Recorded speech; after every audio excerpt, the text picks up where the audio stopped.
The extraordinary life of Princess Alice, the Duke of Edinburgh's mother and the Queen's mother-in-law, is one of the best-kept secrets in royal history.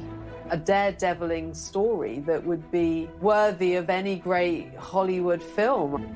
Born in Windsor Castle, she begins life as a privileged royal. She was most Diana-like because she was regarded as the prettiest princess in Europe.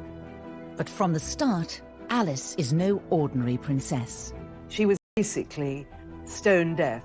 She ended up being able to lip read in Greek, German, and English.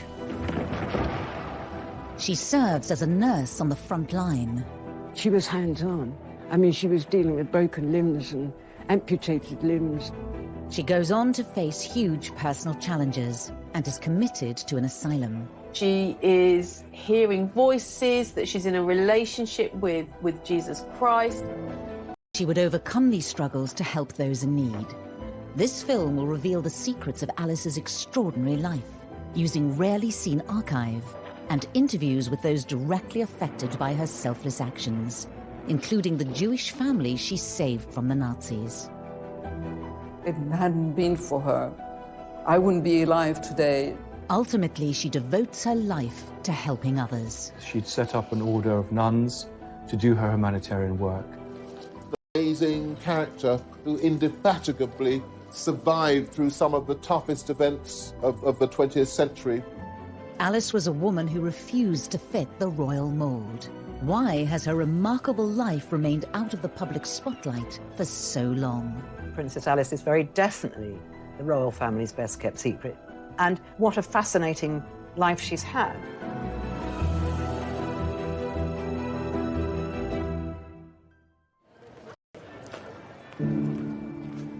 On a winter's day in December 1969, London goes about its business largely unaware of the sadness within the walls of Buckingham Palace. Princess Alice, who was the Duke of Edinburgh's mother, mother-in-law to the Queen and grandmother to Prince Charles, has died in her sleep. Reporting of Alice's death is minimal. It makes just the 4th item in the night's news. The BBC announcement read, "The Duke of Edinburgh's mother, Princess Andrew of Greece, died today at Buckingham Palace. The princess, who was 84, had been in poor health for some time. Princess Andrew, or Princess Alice, her own name, was the daughter of Prince Louis of Battenberg." It's a very unremarkable announcement. Words of respect, adoration, affection. It's very cold. It simply marks the passing of a life defined by the men around her. Indeed, despite her position in the royal family, Princess Alice has long remained hidden from public glare. Many first discovered Alice through her portrayal in the TV series The Crown, when, as this clip shows, she had been living as a nun.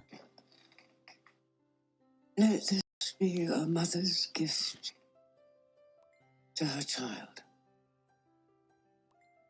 Find yourself a faith. I didn't even know she existed.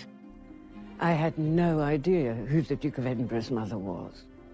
I think, like the majority of people, she's been a very well-hidden secret.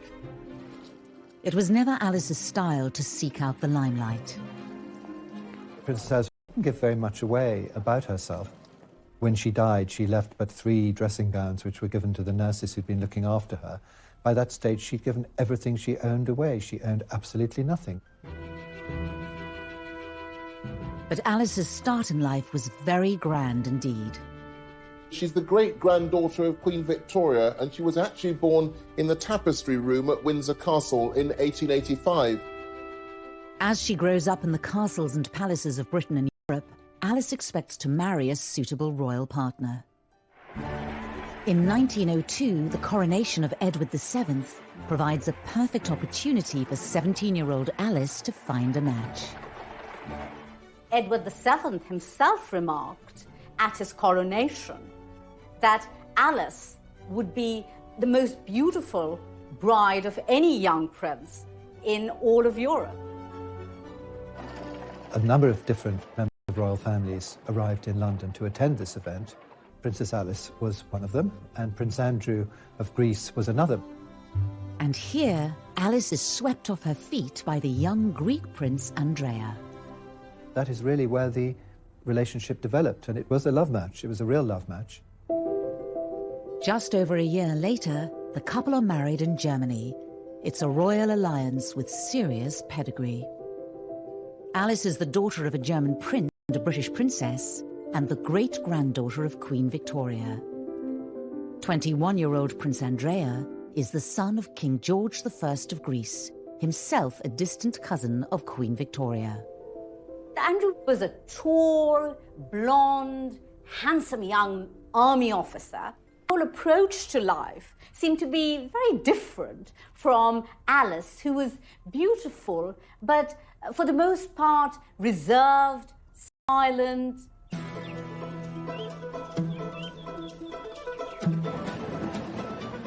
The newlyweds head for Athens in 1904 to start their married lives together at the royal palace. It's a dramatic change from Alice's life so far. The marriage was clearly a culture shock for Alice. I mean, she, for once, didn't know any Greek. Athens must have been kind of a cultural wilderness in certain respects for Princess Alice, and the palace itself wasn't exactly Grand Luxe. The royal palace in Athens was, by all accounts, rather drafty and dark. A more significant problem for Alice is that the Greek monarchy is not a stable one. Greece had only existed as a country in its own right for 70 years, following the breakup of the Ottoman Empire. So it had to create its own monarchy. In 1863, Greece turned to Denmark's royal family for a king, and they chose one of their Danish princes. King George I of Greece had been imported from Denmark, so none of the Greek royal family had any Greek blood whatsoever. They had Danish blood and they had Russian blood. The fact that the family came from Denmark and were not Greek clearly created some problems for them in Greece, problems that would continue in terms of the monarchy there. Despite the national ambivalence to the new royal family, the Greek people take to Alice immediately. She certainly provided a great injection of glamour into the Greek royal family. She was a bit almost Diana-like because she was regarded as the prettiest princess in Europe. She quickly learnt to speak Greek and she quickly started producing children. Alice enjoys her new life in Athens. Within 2 years, she has given birth to 2 daughters, Margarita and Theodora. But there are clear signs that trouble lies ahead for Alice and for her family elsewhere in Europe. The beginning of the 20th century was a difficult time for the European monarchies. There was unrest, particularly in Russia, and this unrest was also to be found in Greece. A sense that monarchy had had its day and revolutionaries were beginning to, if not seize power, at least to agitate for power. A tragedy in Alice's family, born out of this unrest, would prove to be a huge turning point in her life. Her favorite aunt, Grand Duchess Ella, lives in Russia with her husband Sergei, the Governor General of Moscow, a man with dangerous enemies. Was married to the Grand Duke Sergei of Russia. And in 1905, Grand Duke Sergei is horribly assassinated by a bomb which blows his carriage into smithereens outside the Kremlin. And this had a profound impact on Ella, who gave up her material wealth and used her time and resources to feed the poor and become much more religious and set up a convent. Alice goes to visit Russia, I think in 1909, and she sees the amazing work that her Aunt Ella is doing, which directly affects Alice and affects how she chooses to lead her own life. As Greece edges closer to war with its neighbours, Alice would soon be given the chance to follow in her aunt's footsteps and risk her life to help others.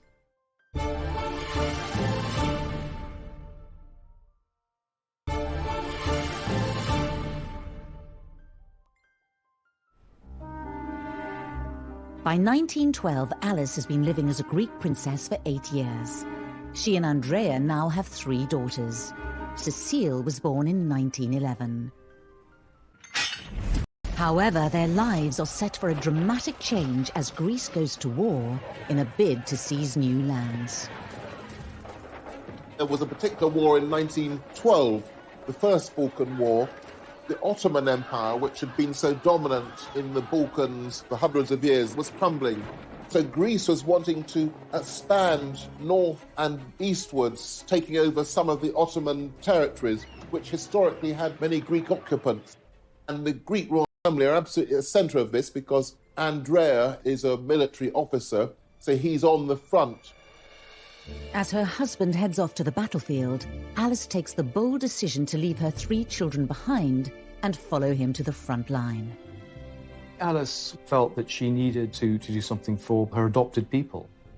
She goes to the front lines and works as a nurse. As the Greek forces advance, she sees that there are a huge number of victims, both civilian and military.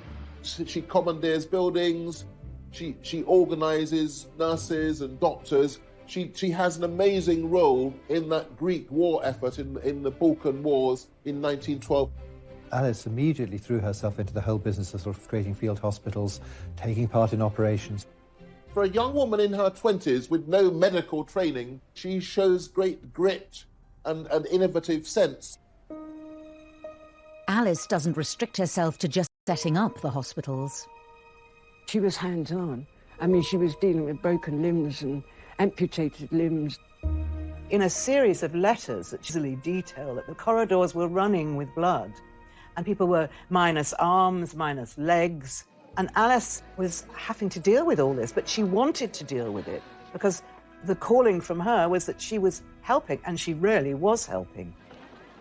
Very early on, we see that she doesn't conform in the way that's expected of her, and she does the things that she feels are important and thinks of others before herself.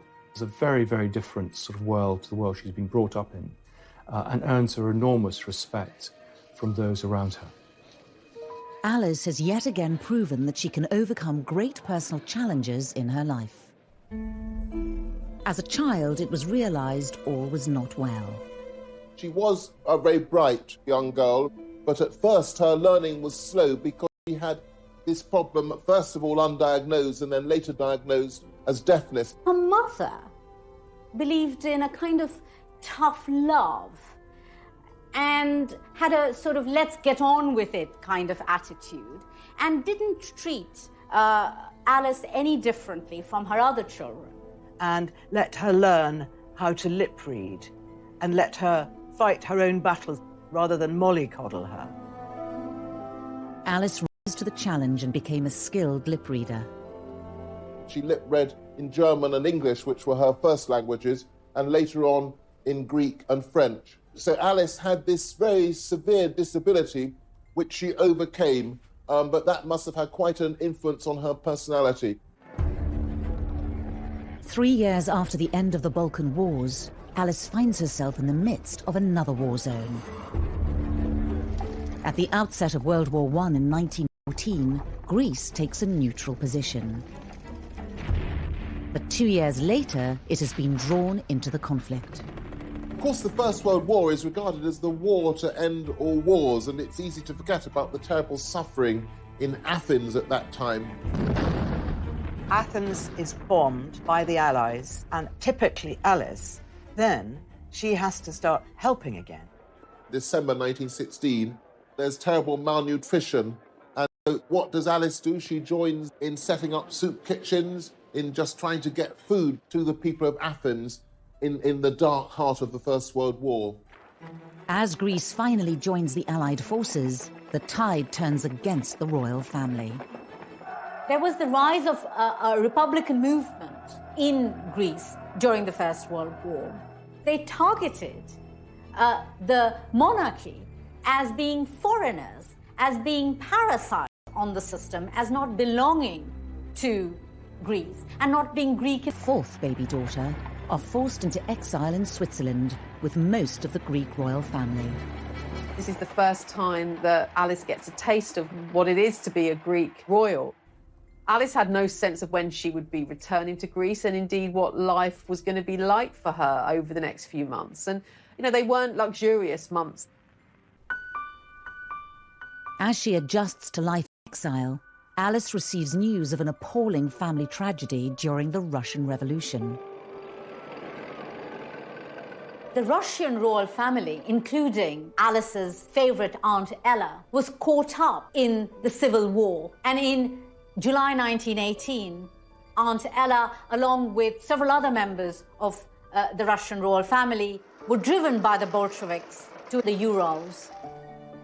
Ella and 5 male members of her family were taken by the revolutionaries to this disused mineshaft. They were thrown down, and then rocks and stones were thrown on top of them, and a grenade, which obviously killed them.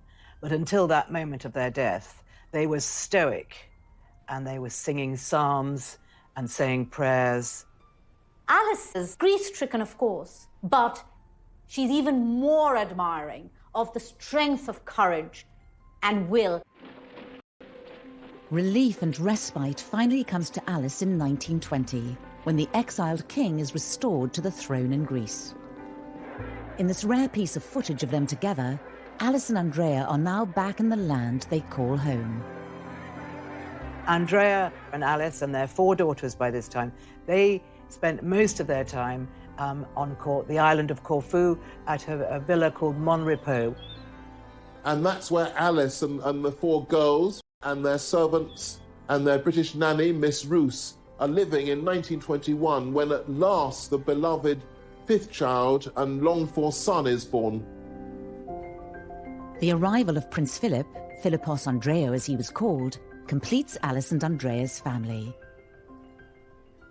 But they would not have much time to enjoy life with their new baby. Greece is once again looking to take land from Turkey in their on-off conflict. Andrea is now a major general in the army. And when the Greeks suffer a humiliating defeat and are sent packing by the Turks, the royal family is back in the firing line. Andrea is a scapegoat for the dramatic defeat of the Greek forces. He comes back to Athens in disgrace, is arrested, is accused of high treason, is put on trial with other officers. The other officers are actually executed. Andrew being sentenced to death. And this was, you know, as dangerous as it got. A last-minute, behind-the-scenes deal involving the British government, King George V and the Greek leaders, saves Andrea's life.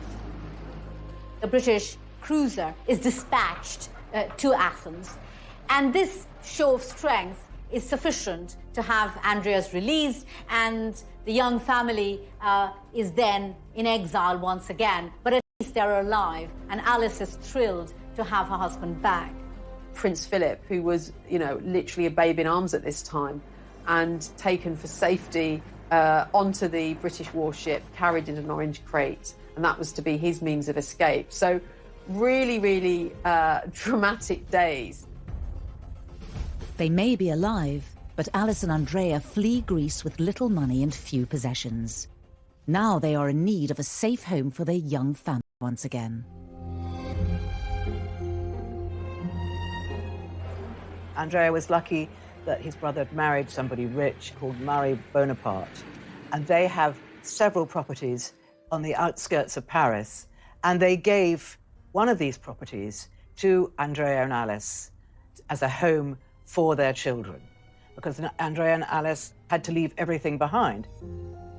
Alice and Andrea would spend 8 years in Paris. The turmoil they've lived through is finally taking its toll on them. The marriage is beginning to fray at the edges. For Andrea, this must have been quite difficult after a very active life. Basically, he was no longer a prince in Greece, that he was exiled for life. This phase was very difficult for Princess Alice because she had been through enormous amount of trauma, and all those deaths in the family, and her husband almost being put to death himself. I mean, that would be enough to shake anybody. As their time in exile wears on, Alice's behaviour becomes increasingly erratic. Behaviour that would lead her family to take action that would scar her for years. Princess Alice and her family are now safe, living in exile. But for her, a personal inner struggle is about to begin. One that will define the next 10 years of her life. It's not for nothing that completely isolated by the deafness, by the strangeness of the country, by her innate compassion for other people, that she should become deeply religious. In 1928, she converted to the Greek Orthodox Church, which, having actually been a Lutheran all that time, so that showed a spiritual growth in her. A relaxed Alice can be seen in this rare footage.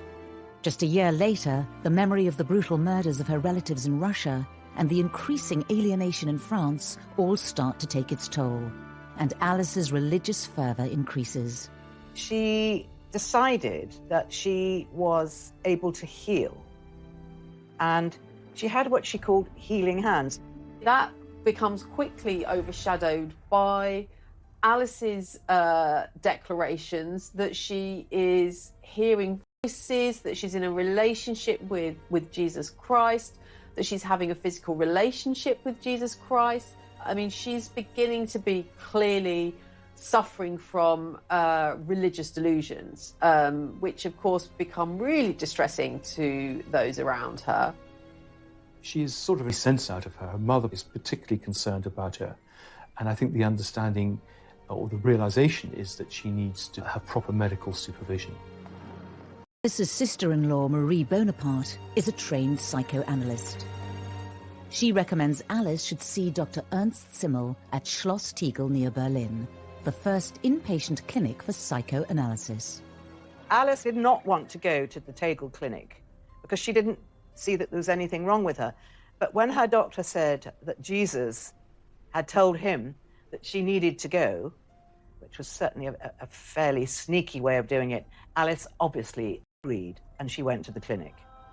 After therapy sessions with Alice, Dr. Simmel diagnoses her as a paranoid schizophrenic. It was believed that her mental illness was a result of sexual frustration, that she'd fallen in love with a young Englishman, and this was an unrequited relationship, and that had made her really go mad by suppressed, repressed sexual desire. And in another twist to Alice's story, Dr. Simmel takes her case to his colleague, the founder of psychoanalysis, Dr. Sigmund Freud. Now, at that point, Freud suggests what is probably the most shocking or the most bizarre, the most puzzling recommendation in the history of psychoanalysis.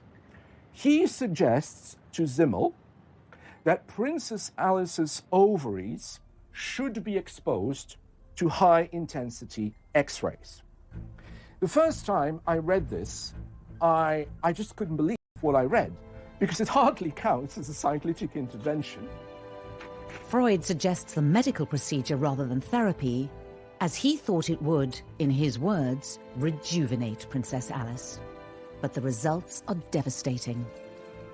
Because the exposure of the ovaries to high-intensity X-rays would effectively mean, to use a strong word, that Princess Alice would be castrated, that her menopause would be accelerated and so would be rendered sterile. Alice's ovaries are X-rayed, but it does nothing to improve her state of mind. Alice was maintaining throughout this period that there was nothing wrong with her. She didn't want to be at the clinic. Nevertheless, she was forced to undertake some of this treatment against her will. She stayed there from February to April, when she discharged herself. Alice's suffering doesn't stop there.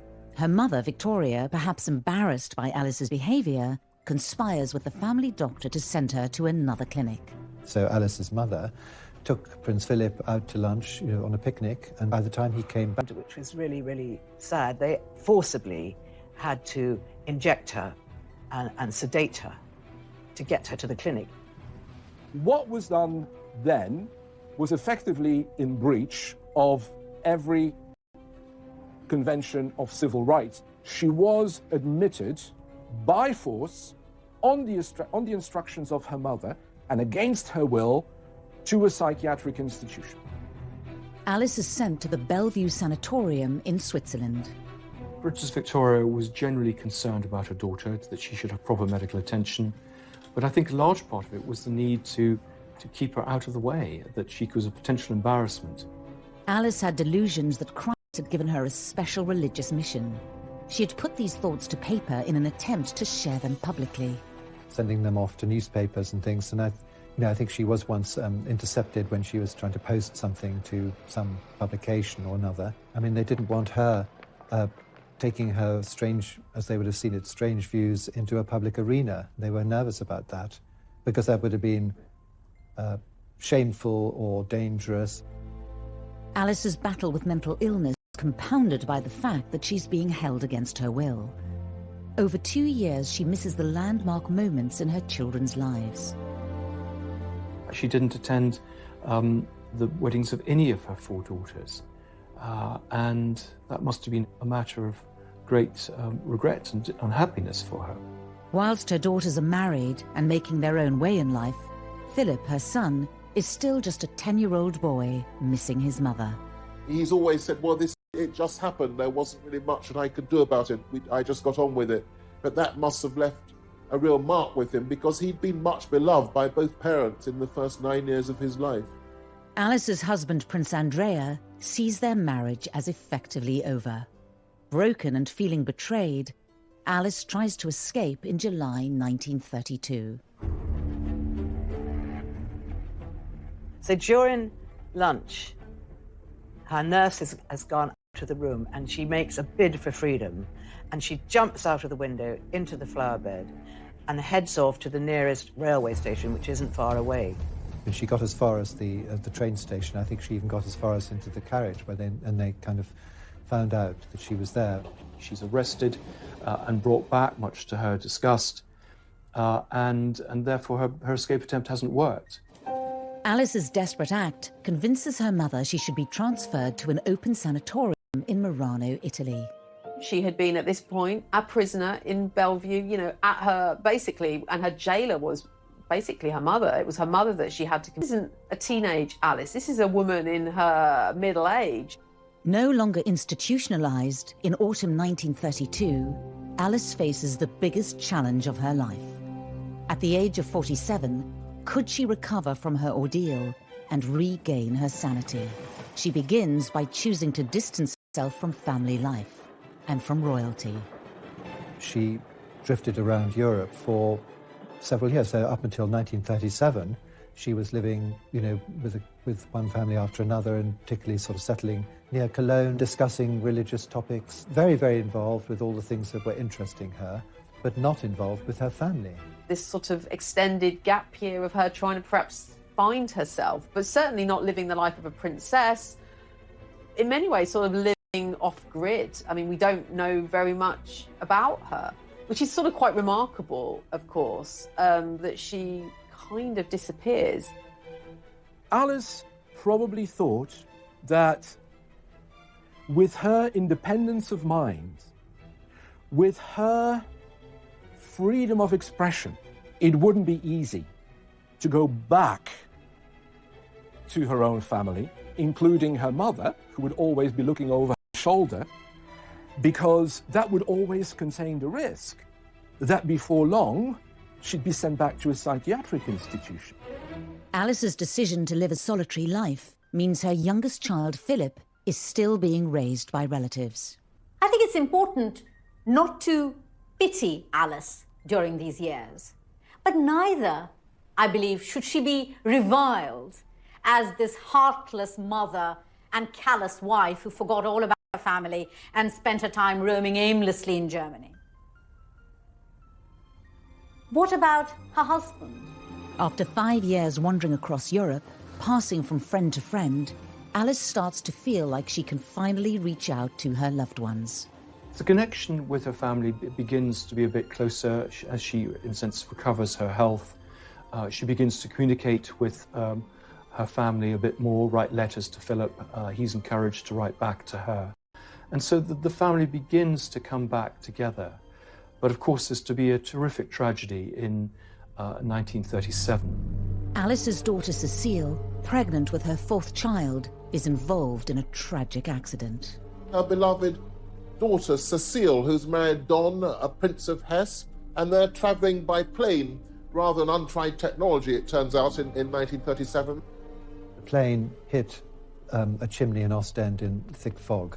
And so Cecile, her husband, her 2 boys, his mother, and various other people were of the accident. And this was a horrendous event in the family. Cecile and her husband were members of the Nazi Party, and the funeral is held in Germany.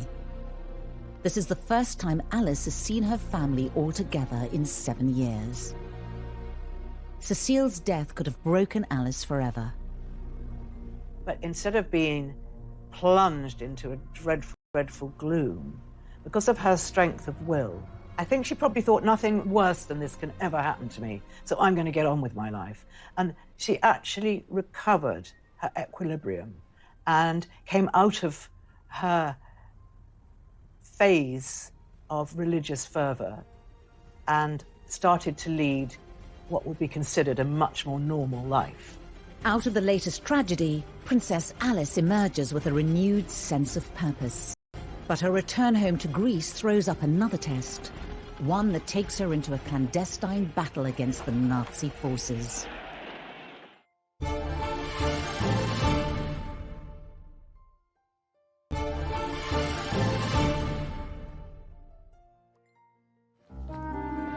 In 1938, Princess Alice, mother of Prince Philip, returns to Greece to serve the poor. During her 16-year exile, she survived hardship and horrific tragedy. However, once again, she will soon be placed at the heart of momentous historical events.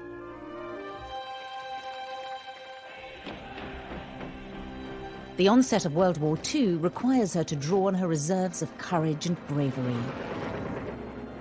When German tanks roll into Athens in April 1941, the Greek royal family flee to safety. Despite the dangers, Alice decides to remain, to continue her work. I don't think that Princess Alice ever really wanted to leave Greece. I mean, that was where she belonged. She was a Greek princess by this stage, and she felt that's where she could be most useful. The Nazi invasion has devastated Athens, and thousands are left destitute and starving. Alice helps by volunteering for the Red Cross. I think one of the extraordinary things is, given the scarcity of food, that she's able to create one of the largest soup kitchens in the world at the time. And it says something about her determination, her contacts, and her ability to get things done, that it's such a success. And she feeds thousands, particularly children, young children, who are either orphans from the war or refugees, those who are helpless. This is Alice at her humanitarian best. As war continues to... She's completely fearless. While bullets are flying, she's on the streets of Athens taking supplies to people in need, and she's heard that you don't hear the bullet that kills you, and she says, I won't hear it anyway because I'm deaf. However, Alice is about to take an even bigger gamble with her own safety. Athens is home to around 8,000 Jews. Amongst them the Hermione Cohen family, prominent members of the community who have ties to Greek royalty.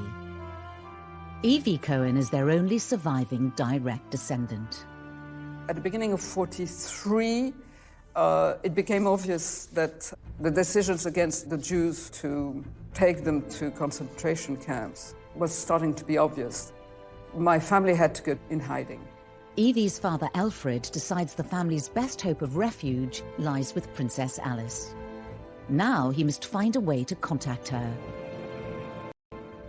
By an extraordinary coincidence, a chance encounter with her lady-in-waiting results in a message getting to Alice. I'm going to read out part of the text my father had written about this part of the story. For us, it was an absolute miracle. In short, that lady immediately went to see the princess, and an hour later, we were informed that the Princess Alice would be more than happy to take in my mother and sister. I think it was Alice taking an enormous risk, because she may have faced a firing squad because she had harbored the Jewish family. It was an enormous risk. When the German generals came round looking for any Jews, and perhaps having been tipped off that perhaps there were Jews being sheltered by Princess Alice, she said simply, I can't understand, I don't know what you're talking about. And they just thought she was a silly woman and left her in peace, which is just as well, because if she'd been caught, she would have been in serious trouble. People were being executed for looking after Jewish families, but Alice had no fear. Her faith was her shield. Incredibly, the Hamaiki Cohen family are never discovered by the Nazis. Alice keeps her own bravery a secret. If it hadn't been for her, I wouldn't be alive today to say all this. And my parents would have met and so many other things. Back in Britain, her son Philip has spent the war years re-establishing the family's close links to the British royals, thanks to the patronage of Alice's brother, Lord Mountbatten. Keen to improve his nephew's prospects, Mountbatten encourages Philip's blossoming romance with Elizabeth, the future queen. Princess Elizabeth, and she was, of course, delighted. And though she hoped that one day maybe he might become a Prince of Greece, the fact that he was in her own homeland, Great Britain, and had fallen in love with the British princess, who was going to be heir to the throne, she was very, very happy. However, in 1947, when Philip, sixth in line to the Greek throne, gives up his titles so he can marry Elizabeth, for his mother, the news is bittersweet. Alice, in many ways, this was no doubt a personal disappointment, but at the same time, here was her only son, of course, marrying the future Queen of England. And so it seems that she was kind of reconciled to that and accepted that, even though, of course, it came at the cost of Philip renouncing his claim to the Greek throne. Soon after Philip and Elizabeth's engagement is announced, Alice travels to England to see them. Keen to provide her son with the engagement ring, she had already arranged for some of her royal jewellery to be retrieved from a secure bank vault in Paris. She had no money, so she wasn't going to be able to buy an exquisite gift for her future daughter-in-law. So she took one of her tiaras to Philip Antrobus, the jeweller, and she said, take the best stone out of this, and I want it fashioned into a ring for my future daughter-in-law, which is a very romantic thing to do. And I think it is about Princess Alice wanting her son to be seen as good enough in many ways. So here, perhaps for one of the only times in her life, playing the role of the sort of proud, slightly pushy mum who, wants her son to do the right thing and being seen to be appropriate as a husband to the future Queen of England. On the 20th of November 1947, Philip and Elizabeth prepare to walk down the aisle at Westminster Abbey. The eyes of the world are centred on Buckingham Palace. Two graves draw the Irish stagecoach. Inside, Her Royal Highness Princess Elizabeth and her father. In one of the rare occasions she steps back into the royal limelight, Alice is present amongst the crowned heads of Europe.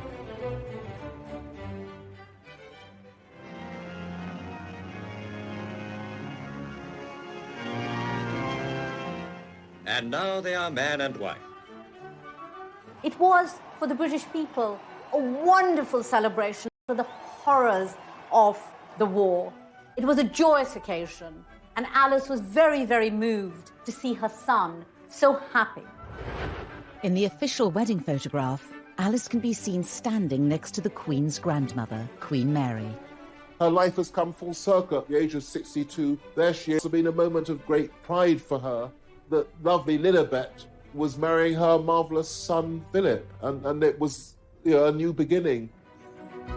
Over 40 years since she first left England, when Prince Charles was born the following year, Alice is firmly back in the bosom of the royal family. Philip and Elizabeth have their first child, Prince Charles, and Alice is absolutely delighted. She's thrilled. She's very much included as part of the family. After their years of separation, Philip wants his mother to stay in England. But ever the individual, she shuns royal life and beats her own path, sticking to her charity work in Greece. I think that after Prince Philip had married Princess Elizabeth, she felt that to some extent she could then do what she liked. Her daughters were all married and they had families of their own, and he now had a family of his own. So she fulfilled this long-held wish to found a nursing sisterhood. Despite not taking formal vows herself, in January 1949, Alice founds a nursing order of Greek Orthodox nuns on the island of Tinos. she is now able to do what she had long wanted to, that is to follow in the footsteps of her beloved Aunt Ella, who had set up an institution of nuns dedicated to service, to serving the community, not shut up in a distant cloister, but living amongst the people, those whom she could help. And Alice wanted to do the same. And I think this is what motivated her, finally, to set up her sisterhood. Alice is at last fulfilling what she sees as her life's mission. While she has now re-established her links to the British royal family, when she attends Elizabeth's coronation in 1953, as this rare footage shows, her choice of dress signifies both her status and her dedication to her charitable work. Princess Alice of Greece, mother of the Duke of Edinburgh, wears the dove-grey habit of her religious order. People are surprised to see her dressed in her nun's outfit. But this is no ordinary nun's outfit. This outfit was made by the couture house Balmain in Paris. So she is a nun, but she's a very stylish nun. There she was, walking through Westminster Abbey behind the royal party, alone in her grey nun's habit. Really quite odd. And I think it's quite telling of the way in which she was dismissed, really, throughout her life as being a bit odd, a bit mad, a bit of an eccentric, and not somebody who could be easily embraced within the royal family. Once again to continue her charity work. But despite her royal connections, her religious order is running out of money. For Alice, who had no real funding behind her apart from what she could raise herself and she could raise from her family, the sisterhood desperately needed funding and started to fail.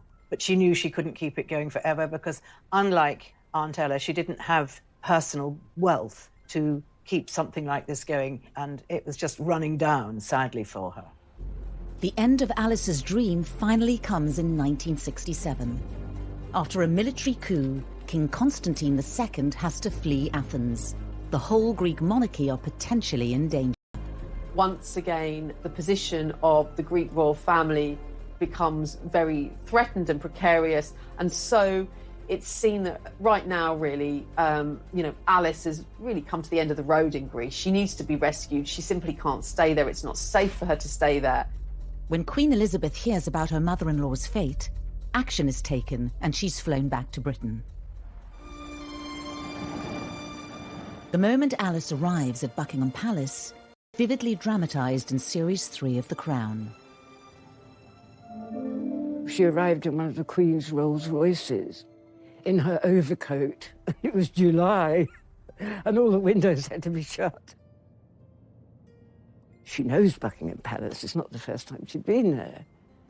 But she's just aghast at the money and the space. Your Royal Highness. Thank you. Please, this way. She's put in one of the maids' rooms at the top, which she doesn't mind. It's the most palatial room she's had in years. She was very unsettled to begin with and complained and made a fuss. But eventually, she realised how lucky she was. She made friends in the way that she always made friends, and she settled down, and she was very happy. After being forcibly separated from her son Philip when he was just a child, he and Alice are finally making up for lost time. Philip had been effectively abandoned at the time where his mother was put in a sanatorium. So one can imagine these were an opportunity for mother and son to get acquainted with each other and to reflect on her life and perhaps the legacy and the influence that she might have had and have on Prince Philip. Alice has finally found safety and stability in Britain after decades of selfless devotion to others. But her bravery during the war wouldn't receive the recognition it deserved until many years.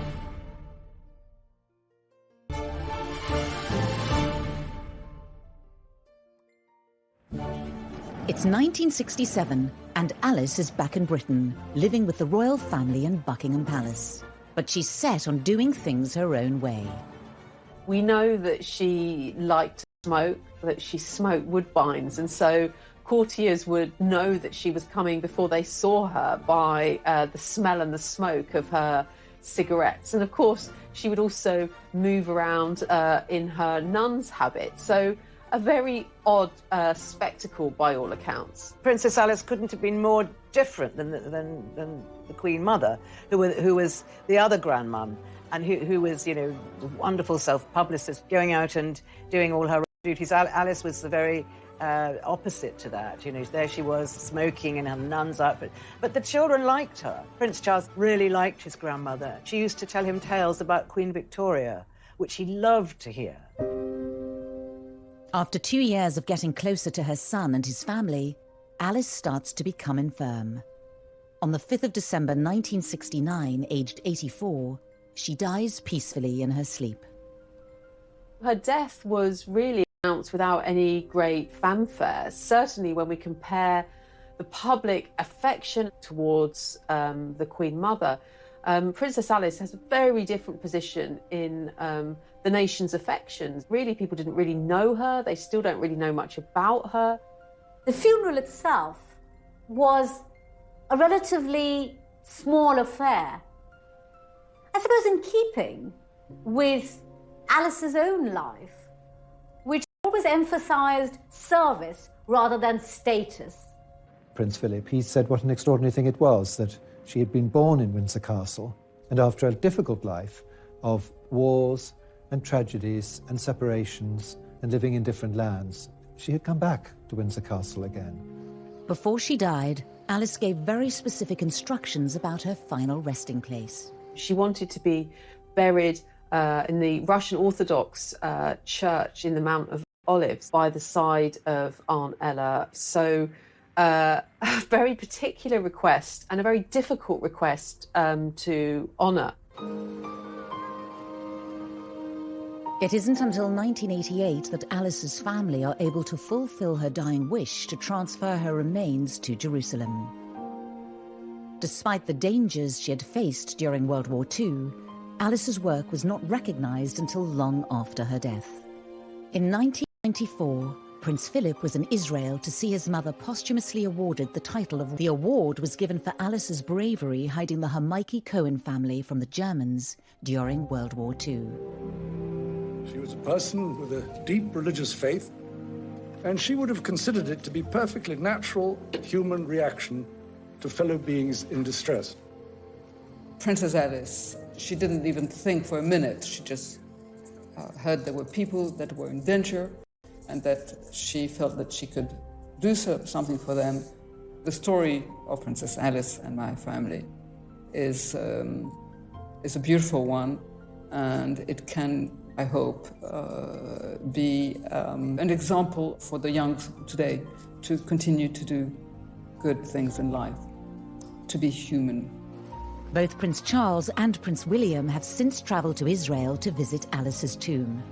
As the years elapse, the selfless work that she did, is seen as something that the royal family are incredibly proud of. And I think her legacy and her life is being embraced much more by the royals and even the younger royals. And obviously that's very, very good to see. So I think she's been a great influence, and I think, you know, on the whole royal family's attitude to humanitarian activities. Alice was a royal like no other. The twists and turns of her life spanned much of the 20th century and coincided with pivotal moments in history. Alice's life was on the outside looking in, and that was why she was able to help people so much. That was one of the joys of playing her, because she didn't give a damn what people thought about her. She had suffered really a huge series of disadvantages, from her deafness as a child through to the problems of exile as a royal princess, her mental illness, and throughout of all this she rose triumphant as an inspirational figure. An amazing character who indefatigably survived through some of the toughest events of the 20th century and triumphed as a sort of humanitarian icon. A really remarkable life story, and one that shouldn't be forgotten.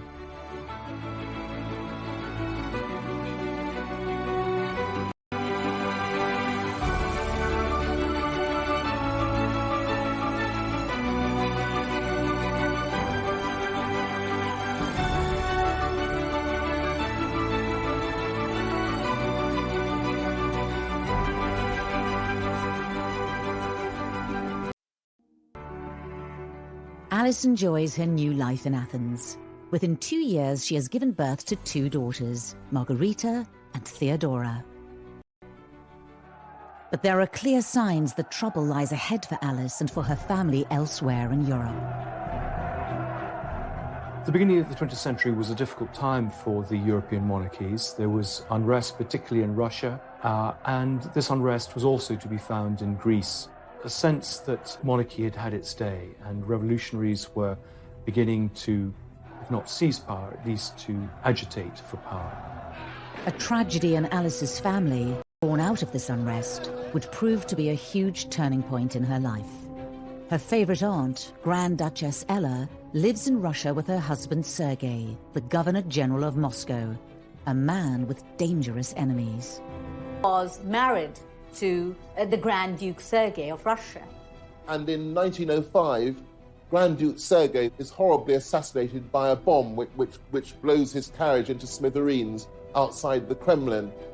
And this had a profound impact on Ella, who gave up her material wealth and used her time and resources to feed the poor and become much more religious and set up a convent. Alice goes to visit Russia, I think in 1909, and she sees the amazing work that her Aunt Ella is doing, which directly affects Alice and affects how she chooses to lead her own life. As Greece edges closer to war with its neighbours, Alice would soon be given the chance to follow in her aunt's footsteps and risk her life to help others.